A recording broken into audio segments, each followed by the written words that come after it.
Ito yun, oh. Ibalot ko lang para hindi siya maano. Pipigain. Yung ano, DIY na panggatong, guys. Ito yun. Nakababad.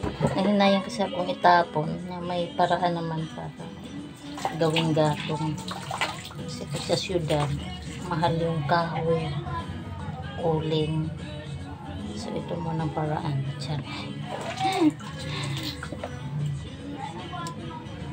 Mag-imbak tayo ng panggatong.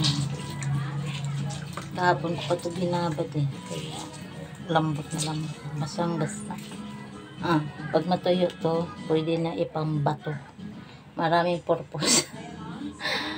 May magluluto kung dami kong pang bato.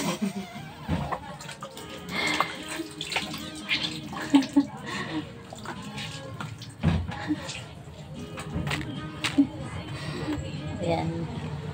And guys, hanggang dito na lang. Thank you for watching.